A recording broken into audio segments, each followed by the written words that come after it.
I knew something was wrong the moment she laughed at his joke. It wasn't the kind of laugh Emma used with me, the gentle, familiar one that said she felt safe. This one was sharp, nervous, too eager to please. We were at her firm's anniversary party, a room full of people in tailored suits and fake smiles, and I was just the husband tagging along, holding a drink I wasn't enjoying.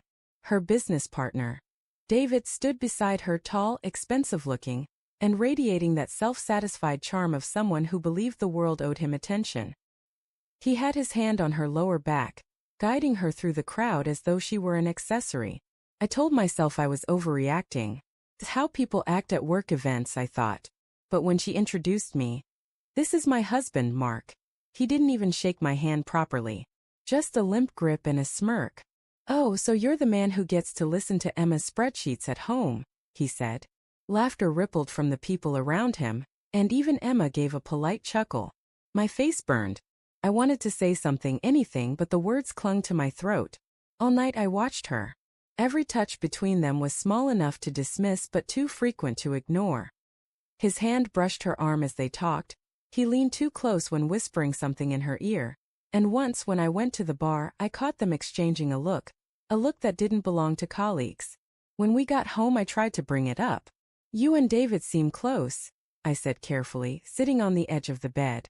She sighed, already annoyed. "Mark, please don't start. He's my business partner. We work late, we talk a lot. It's part of the job. I didn't say you were doing anything wrong." "But you're implying it," she snapped. Then softer, "He's harmless. You're reading into things." I wanted to believe her. God, I did. So I let it go. But belief doesn't erase unease, it just buries it. Over the next few weeks I noticed changes. Late-night texts she said were about a client. Makeup smudged even after she claimed she'd just been home working. And that phone always face down, always locked. One Friday night, she came home later than usual, smelling faintly of cologne that wasn't mine. "David and I had to finalize a pitch deck," she said. Her hair was perfect, her lipstick newly applied. I asked, "Pitch deck or dinner?" She froze for a fraction of a second before answering, "Both." "What are you implying?" "Nothing," I lied. She didn't sleep close to me that night. By Sunday I was searching for answers like a man drowning for air. I went through her work bag while she showered, something I never imagined I'd do. Inside was a receipt from an expensive hotel restaurant. 2 entrees, 1 bottle of wine, 1 dessert shared. The date, that same Friday. I sat there staring at the paper, my heart thudding so hard it hurt. When she came out, towel around her hair, she caught me holding it. Her face went pale. "Why are you going through my things?" she asked quietly. "I could ask you the same," I said, voice trembling. "Why are you going through this with him?" Her eyes darted to the receipt, then back at me. "It was work. Work doesn't look like candlelight dinners, Emma." We stood there in silence, the kind that kills something between two people. Then she whispered, "You don't understand." "Then make me understand." Tears welled up in her eyes, but she turned away. "It's complicated." That night she slept on the couch. I lay awake staring at the ceiling, every memory we'd ever built rewinding in my mind, trying to pinpoint when we started to slip. The next morning she was gone before I woke up. A text came in at 9:17 a.m. "We'll talk later.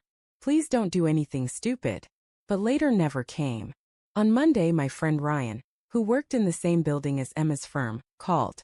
"Hey, I saw Emma and that guy David heading into the Marriott conference hall this morning. Big meeting." I didn't answer right away. Something inside me snapped into focus. I thanked him, got dressed, and drove straight to the Marriott. When I arrived, I saw her through the glass doors of the lobby cafe. Emma sitting across from David. They weren't working. No laptops, no papers. Just 2 cups of coffee and her hand resting on his. He leaned in, said something that made her smile, that same sharp, flirty smile from the party. I couldn't breathe. I turned and walked out before she saw me. The drive home was a blur of anger, sadness, disbelief. My hands shook on the steering wheel. I didn't know whether to scream or cry. I did both. That night I didn't confront her. I didn't have to. She came home late again, makeup slightly smudged, eyes tired. "Rough day," she said, avoiding my gaze. I just nodded. Inside I was done being the quiet, trusting husband. The next morning I made a few calls. A friend of mine from college, now in corporate law, owed me a favor. I asked him to look into a recent merger Emma's firm was negotiating, the one she and David had been working on for months. He did. Turns out, David had been using company funds to finance client expenses that didn't exist, hotel stays, private dinners, all billed under false names. And Emma's signature was on some of those reimbursements. Whether she knew or not, she was tied to it. I didn't want revenge. I just wanted truth. But truth has a way of cutting deeper than vengeance ever could. So on Monday morning, as David strutted into his office expecting another day of power plays and smirks, he got a call from the firm's managing partners. My lawyer friend had forwarded the documents anonymously, with proof attached. By noon, David's world was on fire. I didn't hear it from Emma. I heard it from the news alert that popped up later that day. Executive under investigation for expense fraud.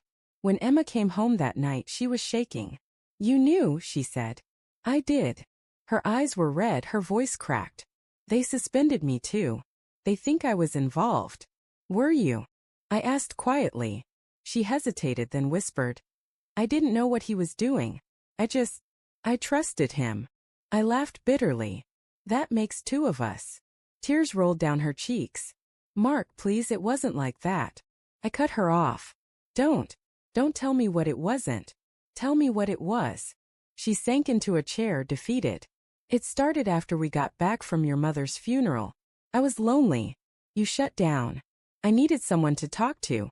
He listened. "One night it went too far. And then it just continued.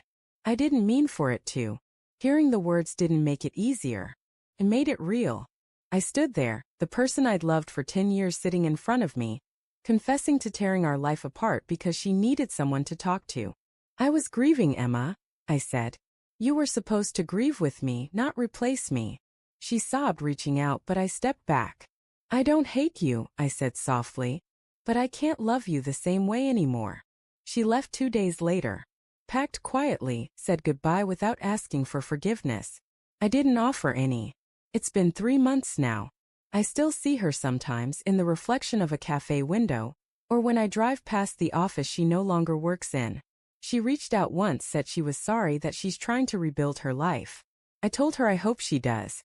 But some things don't rebuild, they just remain like scars that remind you of where the knife went in. Sometimes I think about that night at the party, how one cruel joke from her business partner started unraveling everything I thought I knew. I used to wish I'd spoken up, defended myself, defended us. But maybe silence was the only way to let the truth show itself. Because in the end, I didn't need to humiliate him back. I just made one call and the truth did it for me. And now, every time I think of that Monday morning, I remember his smirk wiped clean. And I realize that sometimes justice doesn't shout. It just waits for the right moment to whisper.